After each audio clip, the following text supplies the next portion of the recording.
Présente très rapidement. Donc, moi, c'est Thibaut Selborn. J'ai fait mon doctorat à l'EPFL, donc à Lausanne, où j'ai commencé à travailler sur l'analyse de l'écriture avec des techniques d'intelligence artificielle. Et l'application Dynamilis, c'est le produit en fait de mon doctorat. Et maintenant, on est en train de transformer ça en un produit. Donc, nous, on est parti des tests actuels pour détecter les problèmes d'écriture. Donc ici, à l'écran, vous avez le test BHK, qui est le test dans les pays francophones pour détecter la dysgraphie. Donc je pense que vous savez tous bien mieux que moi comment il marche, mais très rapidement, l'enfant il écrit sur une feuille de papier pendant 5 minutes, un texte prédéfini, et ensuite le thérapeute vient et analyse le texte sur plusieurs critères. En fonction du score, de l'âge et du genre de l'enfant, il va être diagnostiqué comme dysgraphique ou non dysgraphique. Et nous, on est parti du principe qu'il y a plusieurs limitations avec ce test. Premièrement, il est quand même subjectif. Donc, on a fait un petit test avec un hôpital à Paris. On a vu que des experts qui scorent le même test, qui évaluent le même test, sont d'accord que dans 60% des cas. Donc, c'est assez peu. Deuxièmement, c'est assez chronophage, donc 5 minutes pour que l'enfant écrive, puis environ 15 minutes de correction, donc 20 minutes au total. Ce qui veut dire qu'on ne va pas pouvoir répéter le test chaque séance avec l'enfant, par exemple, et donc on ne va pas pouvoir suivre l'évolution de l'enfant. Et dernière information, et ça c'est le plus important, c'est le lien avec la technologie qu'on développe. Comme le test est fait sur papier, on a uniquement accès aux informations statiques finales de l'écriture. Donc, c'est comme si on avait une photographie à un instant T de l'écriture et on perd toute la vidéo, en fait. Et dans cette vidéo, ça contient toute la dynamique de l'écriture, donc des informations très importantes, comme la vitesse, l'accélération, la pression, l'inclinaison du stylo, les micro-tremblements. Donc, toutes ces informations qui sont très importantes ne sont pas utilisées actuellement. Donc, nous, ce qu'on a fait, c'est qu'on a transféré ce test papier sur une tablette et un iPad, comme ici. Et l'iPad avec l'Apple Pencil, on arrive à capturer des informations qui sont très importantes, donc les coordonnées X et Y du stylet, la pression entre le stylet et la tablette, ainsi que l'angle du stylet, et ce, 240 fois par seconde. Donc, on a énormément d'informations qu'on va pouvoir analyser. À cette étape-là, les informations sont brutes, c'est-à-dire qu'elles ne sont pas interprétables par un humain. Donc, c'est pour ça qu'on a travaillé avec différents thérapeutes, un peu partout en Suisse, en France, en Italie, pour transférer ces informations brutes à des informations qui sont interprétables par un humain. Donc, c'est pour ça qu'on a créé des caractéristiques de l'écriture. Donc, qu'est-ce qu'une caractéristique de l'écriture? C'est par exemple, on va mesurer la fluidité de l'accélération, on va mesurer la forme des mots, on va mesurer les changements de pression, etc., etc. Donc, on a regroupé ces caractéristiques de l'écriture en 4 grandes catégories. Premièrement, des aspects sur les aspects statiques de l'écriture. Donc ici, on n'a rien inventé, hein, c'est tout ce qui aurait pu être extrait sur papier. Donc par exemple, si l'écriture est droite ou si elle est penchée, s'il y a le bon espace entre les mots, la forme des mots, enfin toutes les mêmes informations que dans le test BHK, par exemple. On a aussi accès à toutes les informations sur la cinématique. Donc ici, par exemple, vous avez Dynamilis qui a été écrit 2 fois, donc à gauche par un enfant avec des problèmes d'écriture, à droite par un enfant sans problème d'écriture. Et la couleur que vous voyez, c'est l'accélération au moment où le point a été enregistré. Donc couleur rouge, c'est une haute accélération, couleur bleue, c'est pas d'accélération. Et on voit directement que l'enfant qui a des problèmes d'écriture, donc à gauche, les transitions entre les hautes accélérations et les basses accélérations, elle n'est pas du tout fluide, elle est très saccadée. Et ce genre d'informations, on a montré dans nos publications scientifiques que c'est des informations qui sont beaucoup plus riches que tous les aspects statiques. Donc voilà, statique, cinématique, tout ce qui est en lien avec la pression. Ici, je ne vais pas vous refaire l'histoire, mais par exemple, la couleur, ce n'est plus l'accélération, mais c'est la pression qui a été enregistrée par le stylet. On arrive à extraire des caractéristiques très intéressantes. Et dernière chose, c'est l'inclinaison du stylet. Donc, ce qu'on a fait, pour résumer, c'est que l'enfant écrit, on extrait des données brutes, on transforme ça en caractéristiques de l'écriture qu'on a groupées en 4 catégories, les aspects statiques, les aspects cinématiques, tout ce qui est en lien avec la vitesse, les aspects de pression et les aspects d'inclinaison du stylet. On a créé plus de 100 caractéristiques de l'écriture. On ne sait pas si elles sont importantes ou pas, et c'est là qu'on va utiliser de l'intelligence artificielle pour transformer ces 100 caractéristiques en 3. Et ces 3, ça va être un résumé des 100 caractéristiques qui vont être pondérées par l'importance. C'est-à-dire que les caractéristiques qui sont très importantes pour discriminer les enfants dysgraphiques des enfants non dysgraphiques vont être utilisées, alors que les autres ne vont pas être utilisées. Et donc, dernière slide là-dessus. Pour résumer l'enfant écrit, on extrait les données brutes du stylet, on transforme ça en caractéristiques de l'écriture, on donne ça à notre intelligence artificielle qui va nous donner 3 points. Et évidemment, 3 points, on peut le représenter dans un espace comme à droite. Donc, par exemple, ça donne ce point-là. On demande à un deuxième enfant, donc l'enfant écrit, on extrait les données brutes, on transforme ça en caractéristiques, on donne ça à notre intelligence artificielle, ça nous donne une autre coordonnée, par exemple ce point-là. On répète ça avec des dizaines de milliers d'enfants, donc on a plus de 10 000 enfants actuellement dans notre base de données, et ça va nous donner un nuage de points, comme on voit apparaître sur l'écran. Et pour aller vite et pour résumer, ce qui est intéressant, c'est que dans ce nuage de points, il y a des zones de l'espace qui sont plus denses que d'autres. Et une zone de l'espace qui est dense, c'est une zone de l'espace où il y a beaucoup de points qui ont été projetés. Et donc, si l'enfant est projeté dans cette zone dense, ça veut dire qu'il écrit comme les autres, et donc son écriture est normale, il va avoir un beau score. Par contre, s'il est projeté loin, il est loin de cette zone de grande densité, ça veut dire qu'il écrit différemment des autres, et donc qu'il est probablement dysgraphique. Maintenant, ce qui est intéressant, c'est qu'on va pouvoir demander à notre intelligence artificielle sur quels critères tu te bases pour analyser l'écriture. Et dans le tableau qui est ici, je vous ai montré le top 10 des critères les plus importants selon notre intelligence artificielle. Le nom de la caractéristique, ce n'est pas très important. Ce qui est intéressant, c'est la catégorie. Et on voit que dans ce top 10, il n'y a qu'une seule caractéristique de l'écriture qui est statique. Donc, c'est-à-dire qu'une seule de ces caractéristiques aurait pu être extraite sur papier. Toutes les autres, on a besoin de la dynamique de l'écriture pour les extraire. Et donc, concrètement, comment ça marche sur l'application? Je vais vous le montrer en live tout à l'heure, mais on va demander à l'enfant de faire 2 choses. Donc, premièrement, écrire un chat donc sur l'iPad. Ce qui est intéressant sur l'iPad, c'est quand le stylet est détecté, on peut vraiment poser la main sur la tablette, comme si on faisait sur du papier. Et deuxième étape, c'est on recopie un petit texte qui est ici. Évidemment, c'est valable aussi en italien. Et ce qui est intéressant, c'est qu'on n'a besoin que de 30 secondes d'écriture pour avoir les résultats à la fin. Voilà, j'ai fini d'écrire. J'appuie sur le bouton vert, je laisse l'iPad calculer, ça prend entre 5 et 10 secondes. Et ensuite, vous allez voir que j'ai toute une série de scores qui apparaît. Donc, j'ai le score global entre 0 et 100. Donc, 0, c'est très mauvaise écriture, 100, c'est très bonne écriture. Mais j'ai aussi toute une autre série de scores qui décrit le profil de l'écriture de l'enfant. Donc, j'ai un score sur les aspects statiques, un score sur les aspects de vitesse, un score sur les aspects de pression, un score sur les aspects d'inclinaison et aussi beaucoup d'autres scores qui sont encore plus bas de niveau. On résume aussi quelles sont les zones de l'écriture qui sont les plus importantes à améliorer. Et aussi, et ça on va le voir à la suite, on recommande des activités pour faire progresser l'enfant dans les aspects où il a le plus besoin.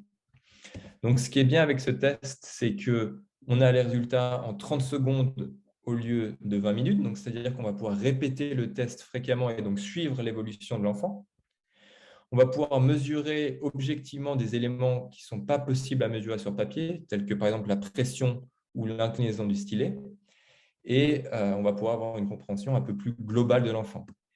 Évidemment, cet outil, il est borné aux aspects moteurs de l'écriture.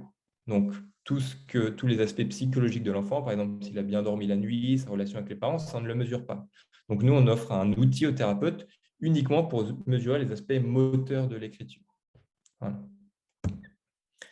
Ce qui est intéressant maintenant, c'est si on demande à plusieurs enfants d'écrire, donc dans cet exemple, on a Patrick et Julie qui ont écrit le même texte, ils ont le même score global, donc par exemple, les deux sont dysgraphiques, mais on voit que leur profil d'écriture est totalement différent. Donc, c'est-à-dire que Patrick a des problèmes d'écriture parce qu'il a des problèmes avec la pression du stylo et l'inclinaison, alors que Julie est aussi dysgraphique, mais elle n'a pas du tout de problème avec la pression, elle a plutôt des problèmes avec l'inclinaison et les aspects statiques. Donc ça fait la transition avec la deuxième partie de ce qu'on fait dans l'application. On a co-développé avec plus d'une cinquantaine de thérapeutes des activités de remédiation. Et chaque activité de remédiation cible un aspect spécifique de l'écriture. Donc, par exemple, une activité pour faire travailler spécifiquement le contrôle de la pression, une autre pour faire travailler le contrôle de l'inclinaison, une autre pour faire travailler la précision, etc., etc. On en a plus de 11 actuellement. Et ces activités sont recommandées en fonction de l'analyse. Voilà. Donc, ce qui est bien avec ces aspects, c'est qu'évidemment, c'est recommandé. Donc, l'enfant va pouvoir travailler sur les aspects dont il a le plus besoin. On arrive à faire travailler des aspects qui sont impossibles à faire travailler sur papier, tels que, par exemple, encore une fois, la pression et l'inclinaison. Et aussi, ce que les thérapeutes nous disent, c'est comme nos activités sont sous forme de jeu, c'est une très bonne façon pour remettre l'enfant dans l'écriture. Je pense que vous avez tous connu ça. Un enfant qui a des problèmes d'écriture, il n'aime pas écrire sur papier, du moins, il y a un blocage. Alors que si on lui propose une tablette avec des jeux, et ben là, c'est beaucoup plus facile. Et évidemment, Dynamilis, c'est un outil complémentaire à ce que les thérapeutes ont. Donc, la plupart des thérapeutes qui l'utilisent, ils l'utilisent 15 minutes dans une session, ou parfois avec certains enfants, ou parfois pas. Voilà. Donc après, j'avais prévu de faire une démo de l'application. Donc, je ne sais pas si vous avez déjà des questions sur la petite présentation que j'ai faite ou vous voulez que j'aille directement à la démo. Comme ça, je vous montre un peu comment ça marche concrètement. Il n'y a pas de questions pour l'instant. OK, bah parfait. Alors.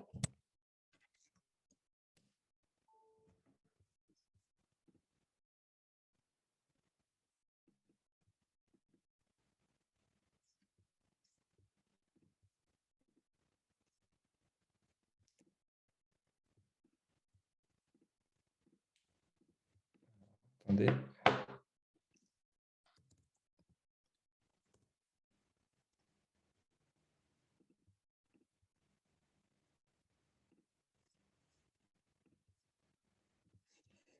Voilà, je vais essayer comme ça. Tac.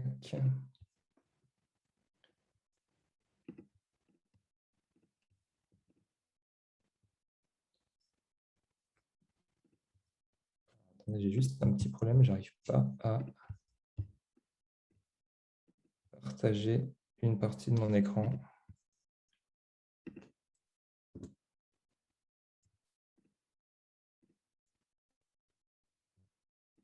Voilà, c'est bon. Vous voyez mon écran? C'est tout bon? Donc, alors, l'application, elle marche comme ça. Donc, tout au début, on va devoir créer un enfant. Donc, add a child. Évidemment, l'application, elle est disponible en français, anglais, allemand et italien. Donc, ça dépend de la langue de l'iPad qu'on met au début. Donc, je crée un enfant. Donc, ici, je vais appeler Toto. On a besoin de savoir quelques informations pour l'analyse de l'écriture, justement. Donc, savoir si c'est un enfant, un garçon ou une fille, gaucher, droitier, et la date de naissance, évidemment, parce que l'écriture évolue en fonction de l'âge. Ensuite, pays, langue, et aussi, on a toute une série de polices d'écriture qu'on va pouvoir choisir dans les jeux. Donc, par exemple, ici, je vais choisir Suisse romande cursive. Voilà, je sélectionne cette police d'écriture. Voilà. Ensuite, donc j'ai les deux parties. J'ai la partie analyse et la partie activité. Donc, je vais commencer avec la partie analyse.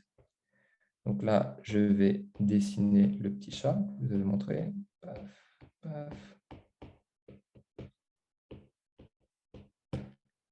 Et ensuite, recopier le texte. Je vais très vite, comme ça. J'appuie sur le bouton vert, je vais attendre quelques instants et puis les scores vont apparaître. Encore une fois, quand le stylet est détecté, toutes les touches qui viennent du doigt sont ignorées, donc je peux vraiment poser la main sur la tablette comme je le ferais sur du papier. Voilà.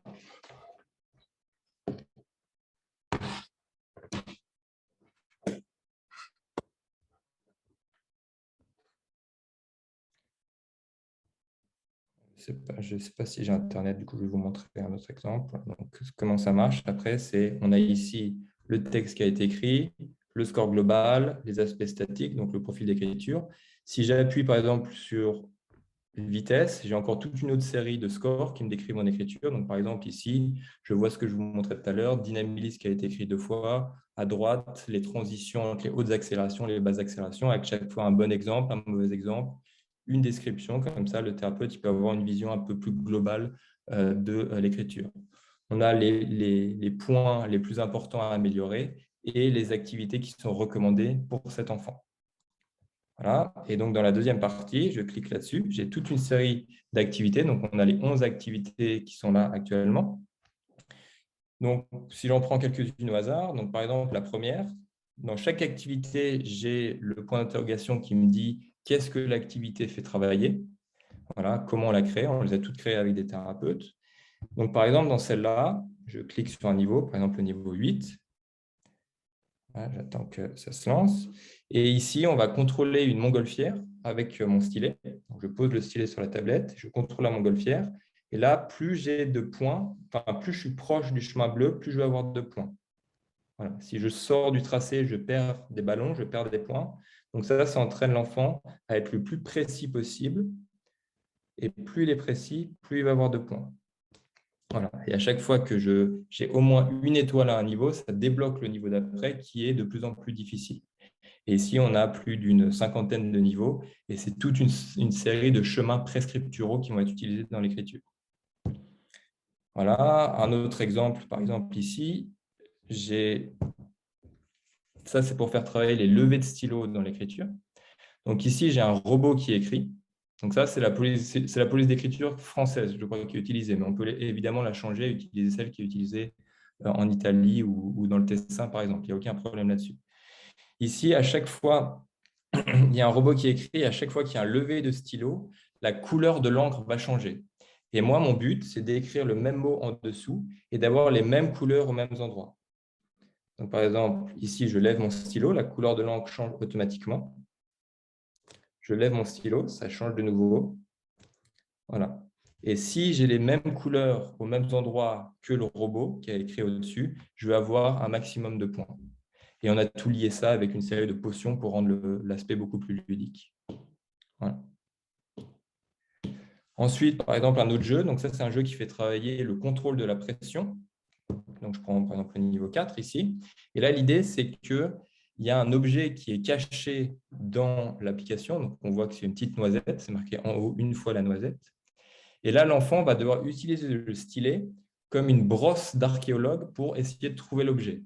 Donc, je dois gratter la surface du sol afin de trouver l'objet. Là, je le cherche. Voilà, il est là. Et l'idée, c'est que malheureusement, si j'appuie trop fort dessus, je mets trop de pression, l'objet va se casser.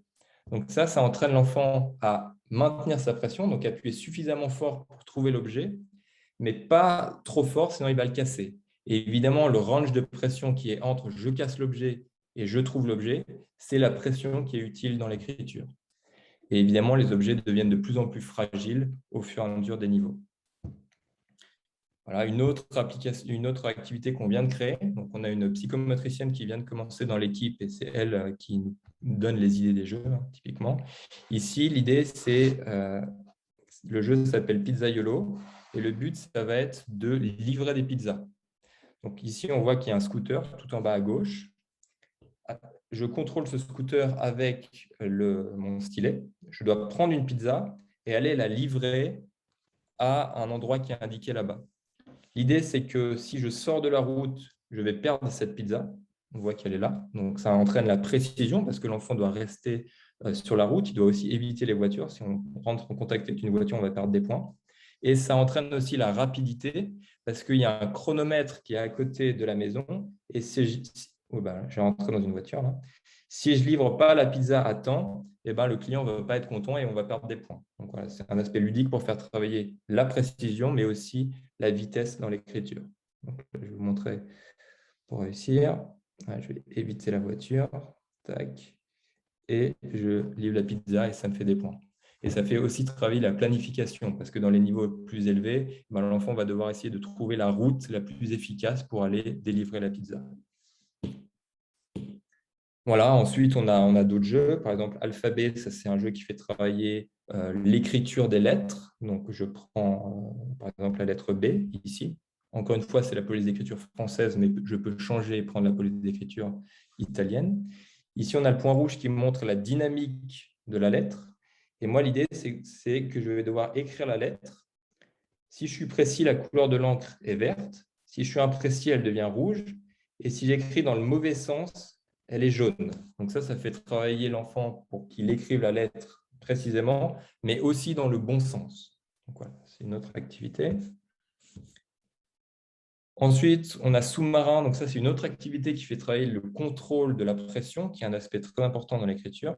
Donc je prends un niveau, le 7 par exemple, au hasard. Ici, on a un sous-marin avec une tortue derrière. Et dès que je vais connecter le stylet à la tablette, le sous-marin va avancer tout seul de gauche à droite. Et la profondeur du sous-marin est régie par la pression que je mets sur la tablette. Donc voilà, plus j'appuie fort, plus le sous-marin descend, comme on voit. Moins j'appuie fort, plus il remonte. Et le but de l'enfant, ça va être de contrôler le sous-marin pour éviter tous les obstacles qui se trouvent autour de lui. On a aussi caché des bonus et des œufs de tortue qui ajoutent des points. Et à chaque fois, c'est très ludique. On va sauver une bébé tortue qui va être suivie par...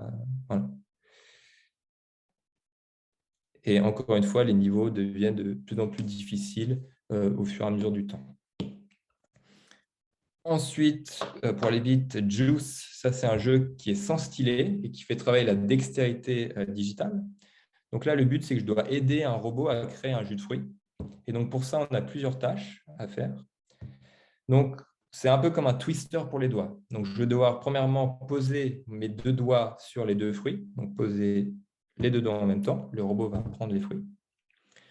Ensuite, une autre tâche, ça va être couper les fruits. Donc, je pose mon doigt sur la poire, je pose mon doigt sur le couteau et je dois ramener le couteau sur la poire pour que le robot puisse le couper. Donc, ça va travailler le pincement.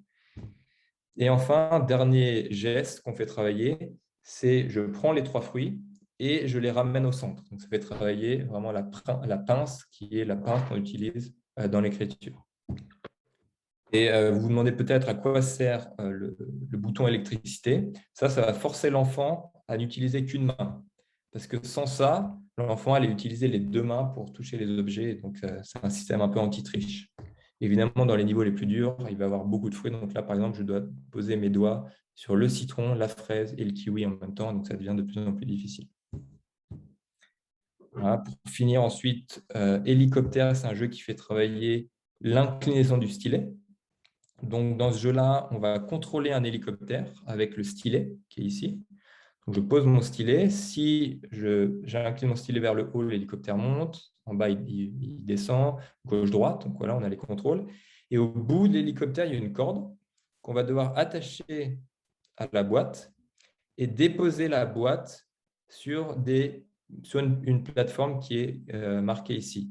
Et toute l'idée, c'est que si je fais des mouvements incontrôlés de l'angle de stylo, la boîte va balancer, elle va heurter des obstacles et à chaque fois qu'elle heurte des obstacles, elle perd des points. Donc là, l'enfant va devoir faire des tout petits mouvements qui sont utiles dans l'écriture pour contrôler très précisément l'hélicoptère et poser la boîte tout en douceur sur la plateforme. Et quand je construis la boîte, je pose la boîte, ça construit des maisons, donc l'enfant va devoir construire un monde. Voilà pour ce jeu. Et ensuite, les 3 derniers jeux, très rapidement.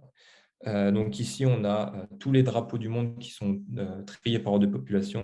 C'est très simple. Je choisis petit, moyen, grand en fonction du niveau de l'enfant. Donc là, par exemple, mais small, c'est le plus difficile. On a le nom du pays qui est écrit. Et moi, je vais devoir repasser sur le modèle. Et plus je suis précis, plus je vais avoir de points. Et si je suis imprécis, moins je vais avoir de points. Voilà. Donc ça, c'est un jeu un peu plus scolaire, un peu plus... voilà. Enfin, les 2 derniers, donc Apprenti. Donc ça, c'est un jeu qui vient en fait de mon doctorat. En fait, j'ai commencé avec ce jeu. Et l'idée, c'est qu'il y a un robot qui va écrire un mot. Donc là, il va écrire le mot pomme, mais il va l'écrire très mal. Donc on voit qu'il y a tout le temps des problèmes d'écriture. Donc le P, il n'est pas fermé. Le L, il est un peu penché. Le E, il est tout carré. Et le robot va demander de l'aide à l'enfant. Et donc là, l'idée, c'est que l'enfant, avec ou sans le modèle, il va devoir aider le robot à mieux apprendre. Ça s'appelle Learning by Teaching. On inverse les rôles. L'enfant devient le professeur du robot, il va devoir montrer au robot comment écrire ce mot.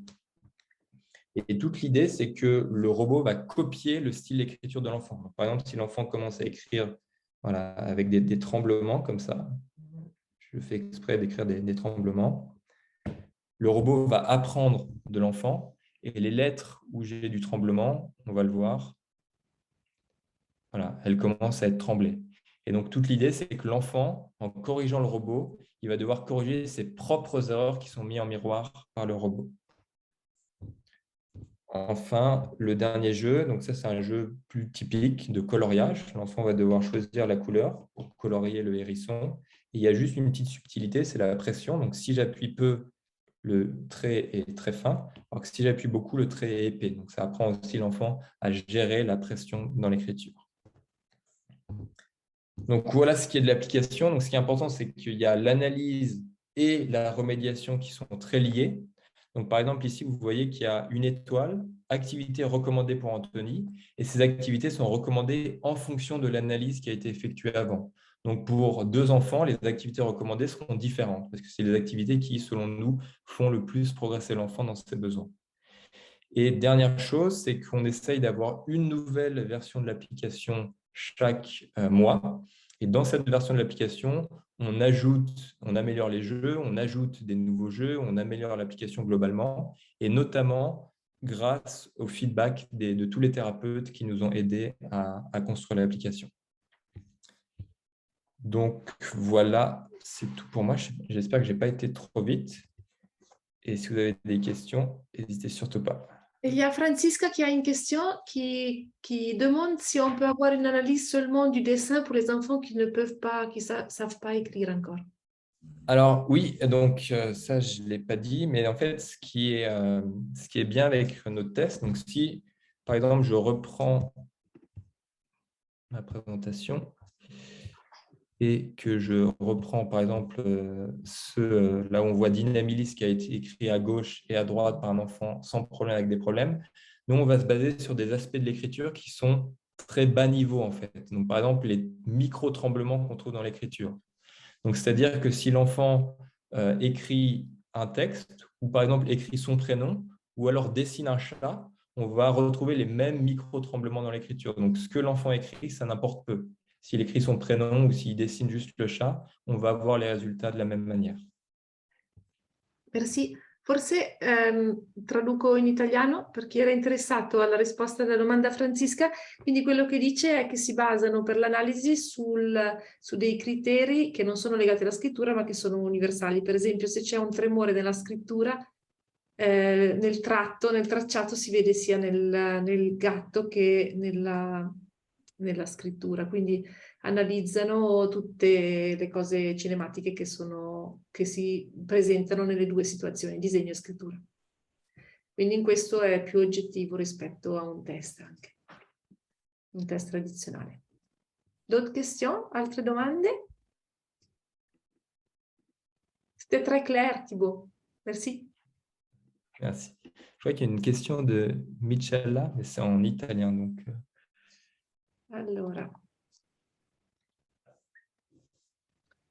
Allora, il demande Michela si elle peut avoir plus d'informations sur l'échantillon normatif, en particulier si les tâches pour l'analyse initiale ont été proposées à des enfants à développement normal et à combien d'enfants. Et puis si la app peut être utilisée seulement sur iPad. 2 questions, donc. OK. Donc, dans la base de données qu'on a, on a 10 000 enfants, même un peu plus maintenant. 7 000 enfants qu'on a recrutés dans les écoles, donc probablement sans problème d'écriture, même si dedans, il y en a qui ont des problèmes d'écriture.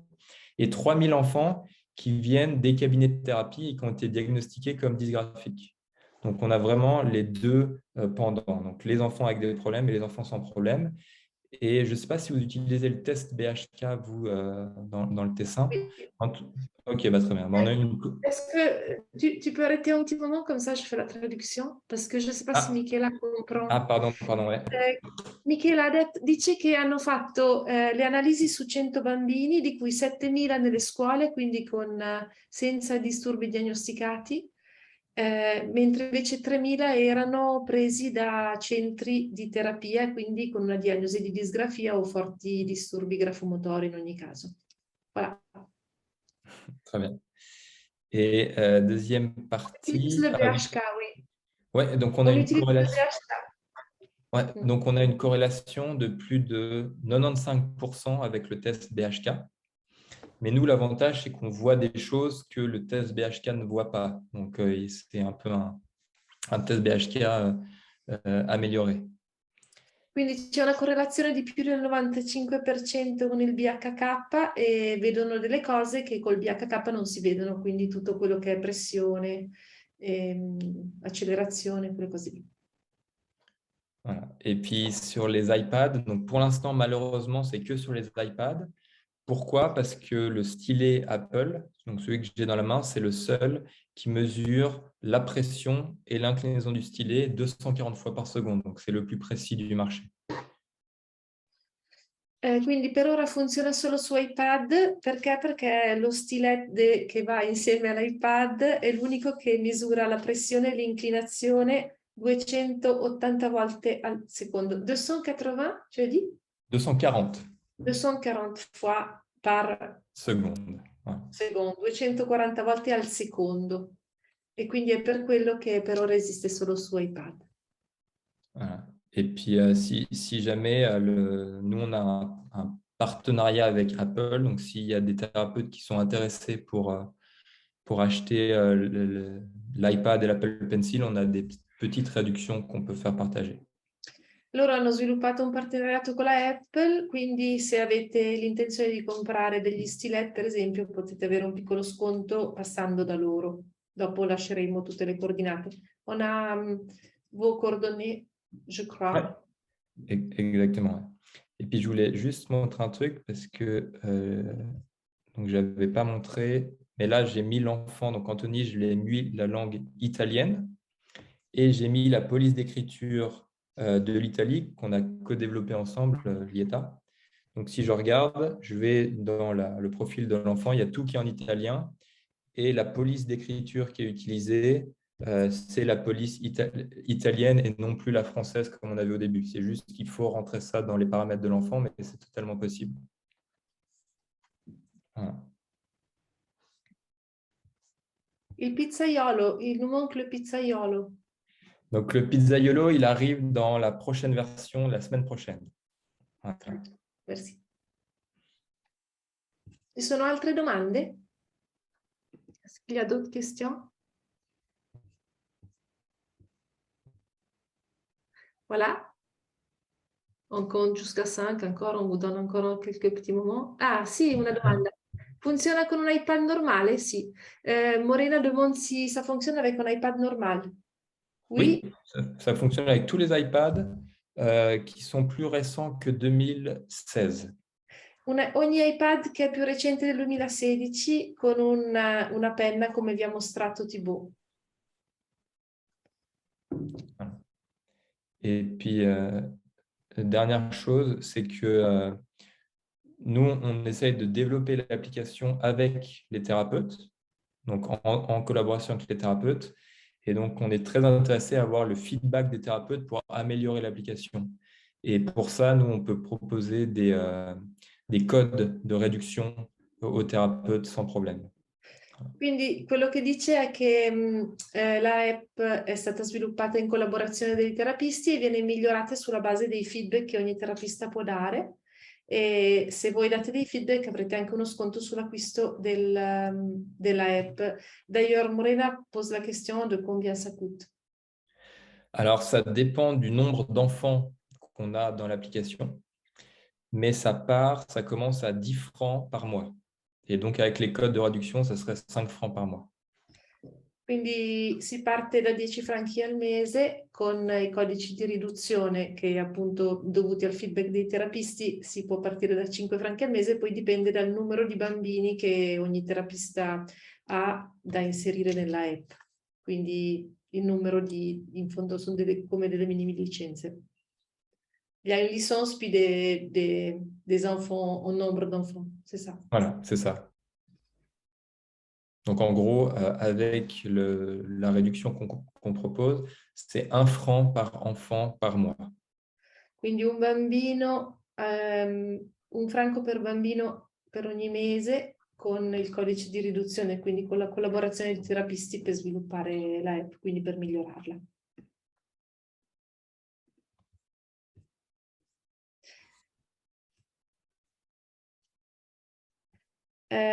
Il y a une autre question, quelqu'un qui pose la question si les enfants peuvent l'acheter directement, donc les parents. Ah oui, ça c'est une bonne question, j'ai oublié d'en parler. Donc les parents peuvent l'acheter directement, exactement, donc ça c'est possible et c'est d'ailleurs les thérapeutes nous disent que c'est un bon moyen pour que les parents puissent, enfin les enfants puissent continuer la remédiation à la maison entre les séances. Donc ça c'est totalement possible. Et on a même des thérapeutes qui prennent un iPad et qui le louent aux parents entre les séances. Donc ça c'est totalement possible. Ouais. Quindi sì, è possibile che lo comprino i genitori direttamente. Il feedback che danno i terapisti è che può essere utilizzato per gli esercizi a casa. Alcuni terapisti hanno anche un iPad che prestano ai bambini quando vanno a casa per poter fare gli esercizi a casa sull'iPad. Quindi è possibile. Anche perché i giochi sono ludici, li avete visti, quindi vuol dire anche dare la possibilità ai bambini di fare qualcosa di divertente. Michela pose la question si pour l'italien, dans les activités qui demandent la copie des mots, a été utilisé le corsif continu o semi-continu. Il semi-continuo è stato utilizzato. È vero che in Italia ci sono almeno 4 tipi di corsivo. Oui, je réponds pour toi aussi, Thibaut. Le continu, ça veut dire avec le retour sur le A et sur le O, par exemple. Ok.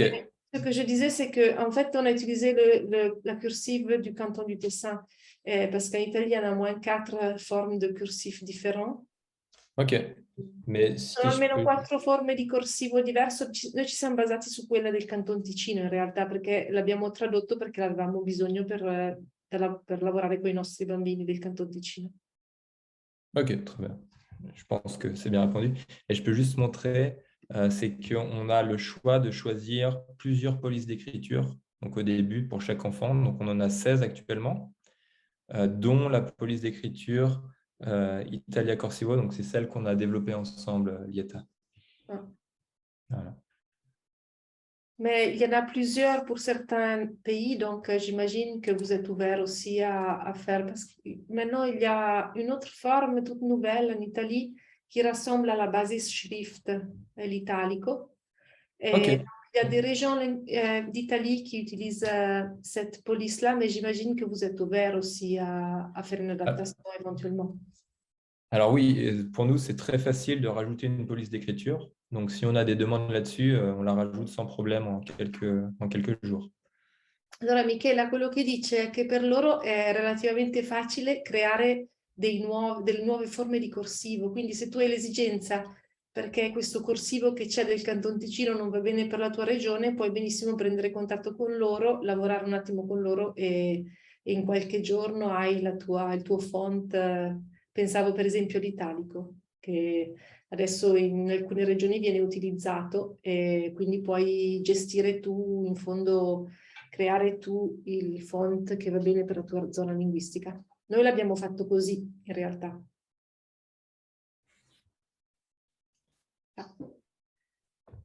Ok, s'il n'y a pas d'autres questions, se non ci sono altre domande,